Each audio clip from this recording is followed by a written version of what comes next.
today's episode of Royal Journeys, where we chat to some of the great players and people who are or have been a member of the Essendon Royals about their journey in football. Today we welcome former Essendon Royals senior player, junior coach and current Newcastle Jets head of analysis and individual development, Ric Marichioli.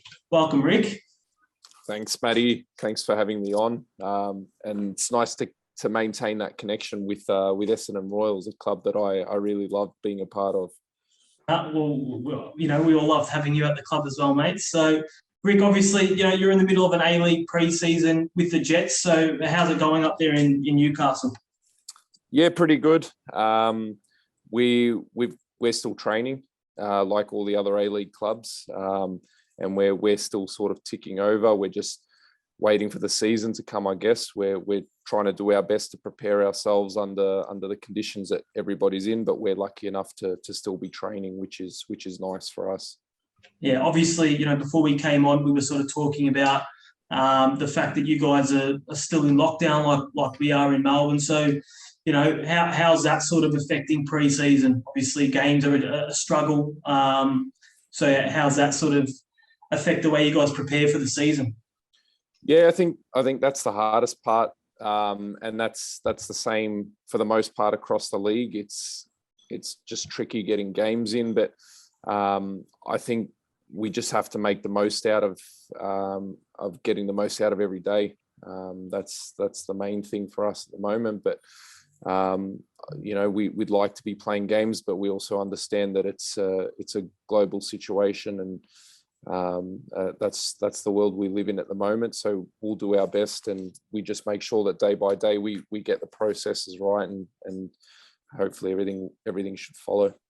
Yeah, I mean, we'll come back to, I guess, your A-League adventures in a bit, but for now, let's go back to your junior days. Tell us a little bit about your first football memories and how you came to fall in love with the game. I started at Meadow Park Soccer Club. So Meadow Park was my local club. Got to play with quite a few players who went on to sort of bigger and better things as players. Meadow Park was actually quite a large junior club in the northwestern suburbs. So, you got players like Aziz Bejic played there.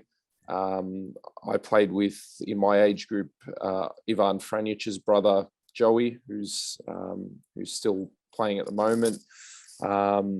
So it was pretty much the way I remember it. It was actually by chance, because I played a number of sports as a kid. So I played basketball. I was a pretty strong swimmer.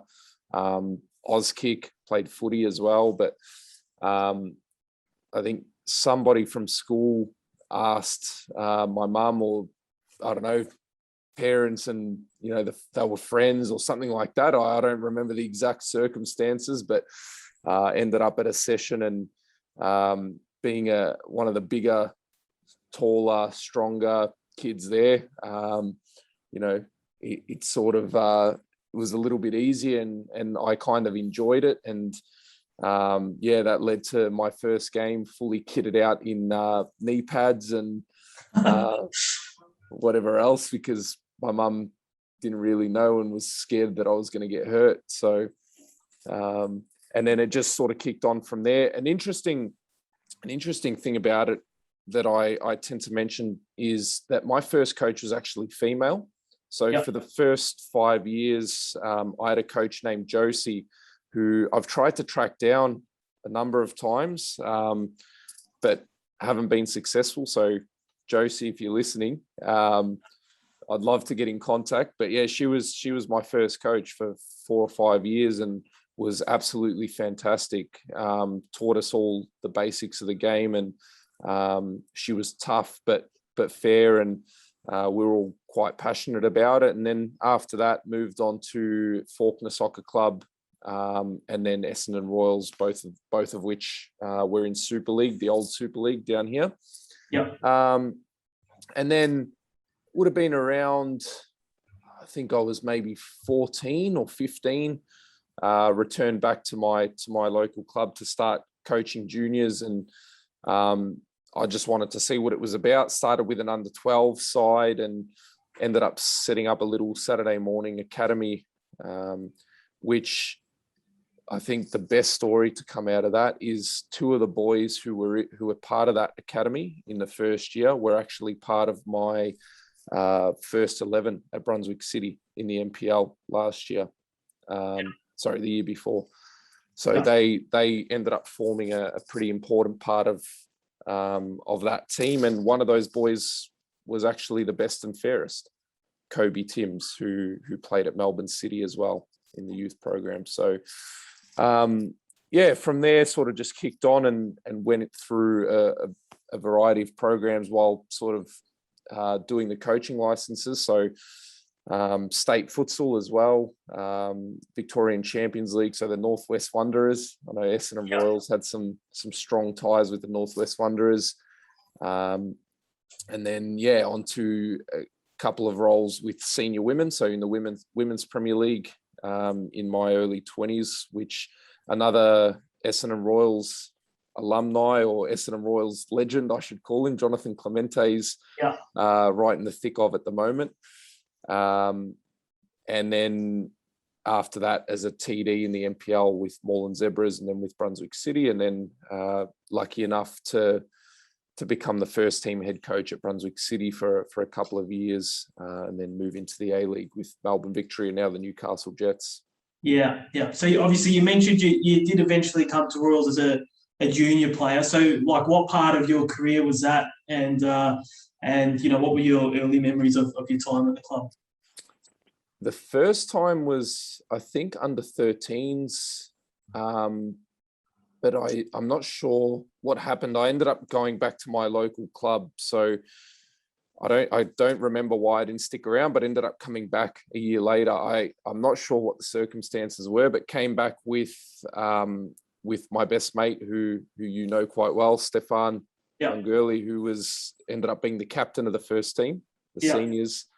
But we sort of came together, and that would have been around, I think, 15. We were 15, 16 maybe, and stuck around for 7 or 8 years. So we sort of worked through the junior teams, the later junior teams in our teens, and then the first team under Wayne Samuels the first year, and then your old man, Martin Galea. Yeah, the big man. So obviously, you spent some good years at the club. I mean, what were, other than Baroque Fridays, what were your favourite memories of those days? Baroque Fridays. There's heaps, mate. There's heaps. I think the best time was definitely the promotion year. So the first promotion after the club started back from the bottom tier in the Victorian State League system, which was Provisional League 3 at the time. But just how close that group was, and it was just brilliant. Like coming into training every time, you just looked forward to it because all your mates were there. Everyone sort of went out together and did everything together after training or on weekends, and it was just a pleasure to be a part of. And obviously success followed. We were that first group to sort of get promoted, and I think that was the main thing. But coming through, just being able to go to a club where after games you could go to the club rooms either at Ormond Park or Reggio Calabria Club, even when we were playing out of that as a senior team, and just hang around and watch games and just be part of an actual community. And coaching was the same at the club. So was lucky enough to coach a couple of junior teams as well as the small-sided games program at the club as a 20-year-old, maybe still playing in the senior team. And it was the same thing. You'd come early in the morning, coach your game and just make sure the boys had the best possible experience. And then I would anyway stick around, have a meal with the Clementes in the Ormond Park rooms, and come out and watch a number of the junior teams play, whoever was on at Ormond Park on the day. And it was just a nice way to spend your weekend while learning the game. Yeah.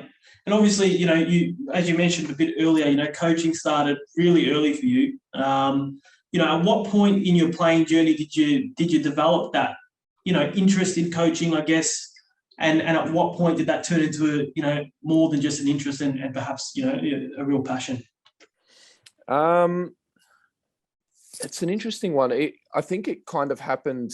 There was a year where I went back to my old junior club, Meadow Park. So it was around that 14, 15 age. And our coach at the time doubled as the club's, I think he was the treasurer or the secretary or something. So he was part of the committee at the club. And there would be some training nights where, I was the captain of the team, and we'd be sort of left to our own devices almost, because he had commitments inside the club rooms and had to fulfill some duties, and we'd sort of be left to our own devices, and we had other people sort of step in sometimes and just take the team. But on that odd occasion, I just really got a taste for coaching there, and I really enjoyed it. And that's where the following year I sort of came back there and wanted to take a junior team. I think the other thing I've always sort of been interested in is the tactical side of the game. It's always interested me. So played Football Manager as a teenager, and haven't picked it up since. For those who play the game will know why, because it's bloody infuriating. But so that side of things has always interested me, and I've always loved reading about the top coaches and the top programs and why they're successful and how they're successful, and how they get the most out of players and how they set up an environment to play the football that they want to play.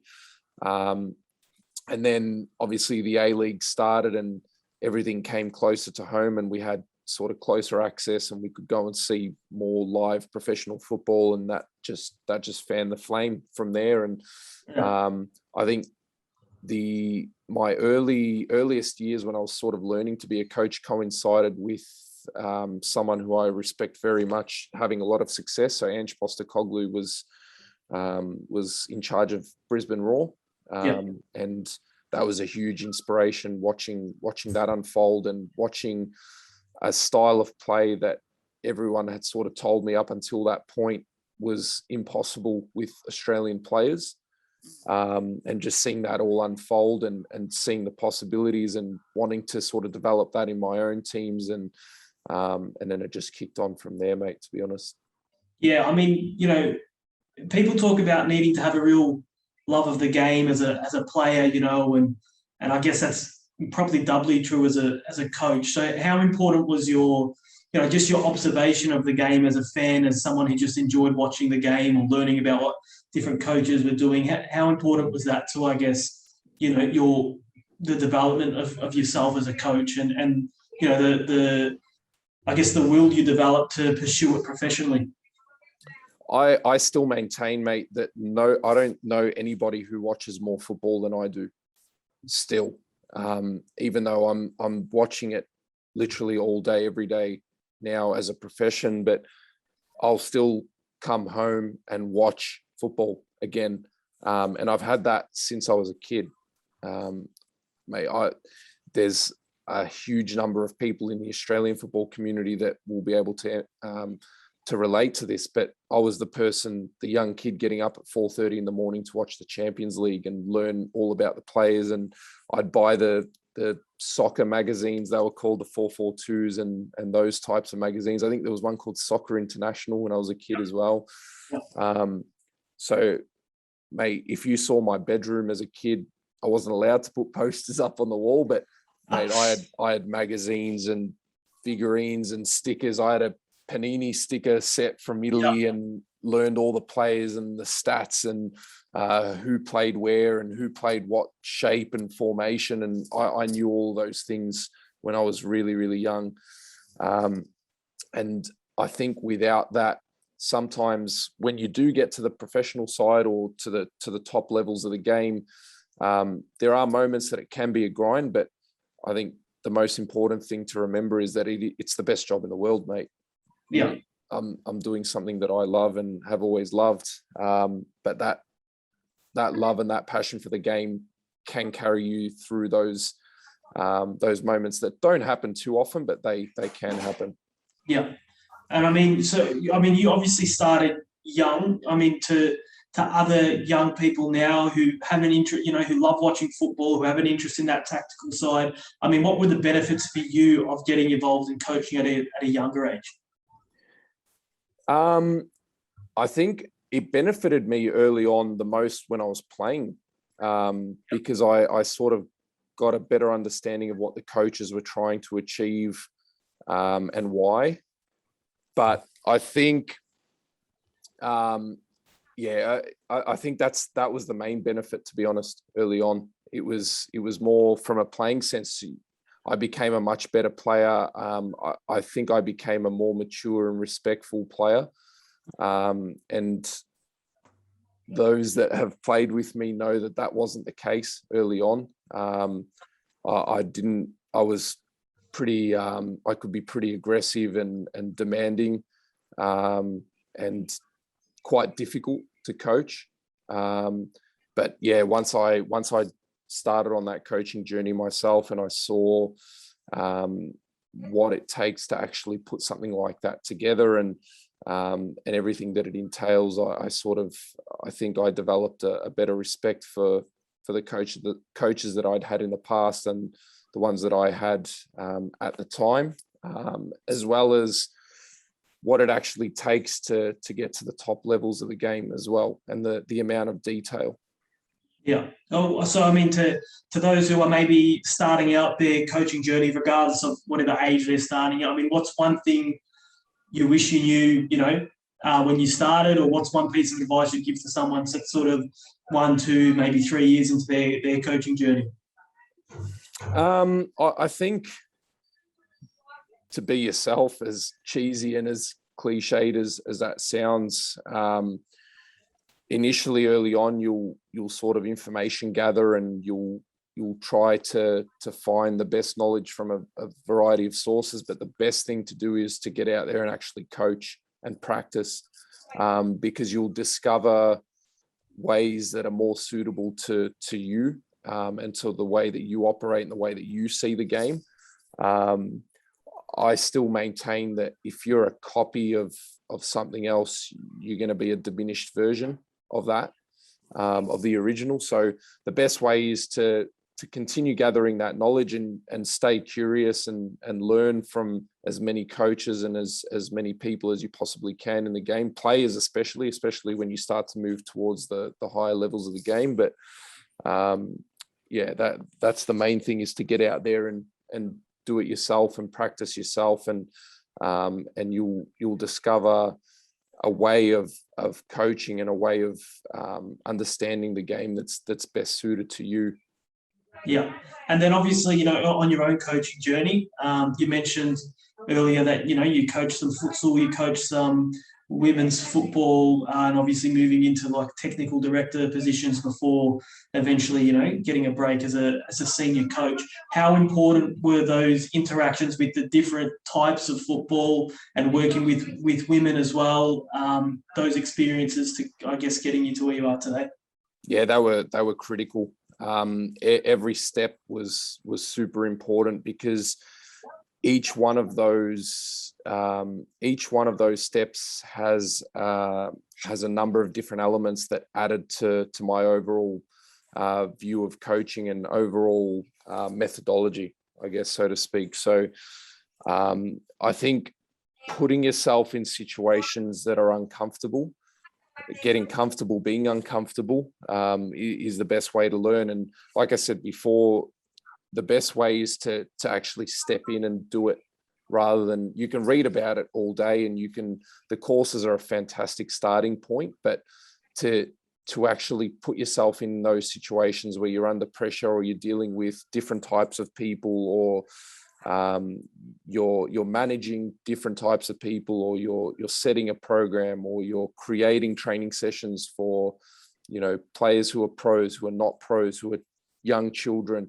All of those help to form your own methodology, and eventually that methodology becomes yours. It's something that's unique to you, and that's, for me, what makes you the most effective coach in the end, is when you've developed a methodology that's in sync with who you are and how you believe the game should be played and should be taught and experienced. Yeah.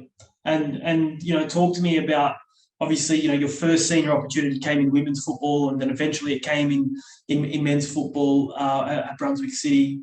What were the big changes, or what were the big, I guess, adaptations you had to make from working with younger kids, through to working with adults and, I guess, older, adolescents as well?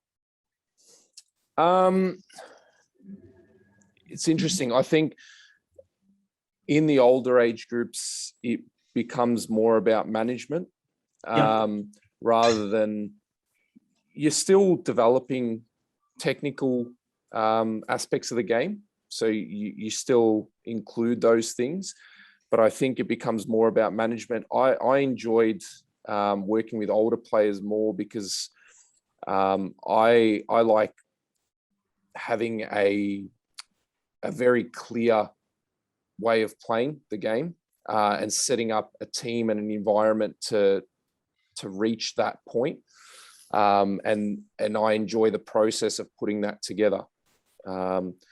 And obviously the level that I was sort of coaching at, where you're playing in front of spectators week in, week out as well, and having the opportunity with the environment and the processes that are created to entertain those spectators, that's a part of the game that I love. And that was a part that I enjoyed. But I think the biggest difference is, for me, youth coaching is about coaching the individual. So if you're looking at it as a spectrum, I think youth coaching leans more towards coaching the individual, and the individual's probably the most important part. Whereas when you start to get to first team football, the group becomes more important. Obviously, in each of those, there are elements that come into play. So it's not all individual in youth coaching. You've still got group elements that you need to work on, but for the most part, I think the individual's more important at those levels of the game, and the collective's more important at the senior levels of the game. But obviously, you're still looking after individuals there as well. Yeah, and obviously, over the last couple of seasons, you've moved from that NPL, I guess, setting into an A-League setting. I know you would have been absolutely rapt to get an opportunity with Melbourne Victory. I know a club that's sort of close to your heart. What was that like? When you got that opportunity and you're able to sign on and say, I'm a Melbourne Victory coach. Yeah, look, when you've been working towards something like that for such a long time, it's pretty exciting, mate, to be honest. Yeah. But that quickly turns into, getting your head down and getting to work. And I think that first season at that level was a huge eye opener. And obviously we experienced some things that, people probably wouldn't experience in 10 years of professional football. Some of the ups and downs of last season. And I think that's the most important part. It's exciting, but you're in that role because somebody obviously believes in the quality that you can bring and the addition that you can make to the group. And that's the way that you need to sort of behave and get on with the task at hand. Like I say, it's the best job in the world. So you feel privileged to go in and do it, but it is hard work, and you need to be prepared for the amount of hours and the sort of ups and downs that come with it. Yeah. And obviously now in Newcastle, working with Arthur Papas, who's obviously worked with one of the idols you mentioned before in Ange Postecoglou. What's that experience like? Fantastic. Part of an environment that's so process driven and clear. And I think the main thing for me is the philosophy of football is in complete and total alignment. That's the thing I'm enjoying the most. Like I said earlier, I've got a very clear idea of how I see the game, and to be lucky enough not only to be in an A-League environment, but in an A-League environment that's so well run, so professional, and in such close alignment to the way that I see the game is, it's brilliant. Yeah, and how's the mood in the camp? Obviously, we touched on the difficulties of preparing for a season where you can't really play games, but there's a bit of a reinvigoration happening at Newcastle. I think it's safe to say. So, without giving too much away, how's that process tracking, and what have you enjoyed about being involved in that process from a practical point of view? Yeah, it's exciting, mate. It's always like that at the beginning of pre-season, let alone when you've got a number of new signings and such a large refresh. I think the most exciting thing is just seeing so many people with a singular focus and working hard to make it happen. It's a pleasure going in every day because everyone's working really, really hard to achieve what we want to achieve, and the players are working super hard. Everyone's working unbelievably to get to that point, and that's probably the best part of it at the moment. Beautiful. All right, Ric. Well, I don't want to hold you too much longer, so thank you very much for your time tonight, and good luck for the season ahead with the Jets. No worries, mate. It's a pleasure, and hopefully when I'm back down in Melbourne and everything's opened up again, we can sort of catch up over at, I think it's Cross Keys now, isn't it? We're at Cross Keys these days.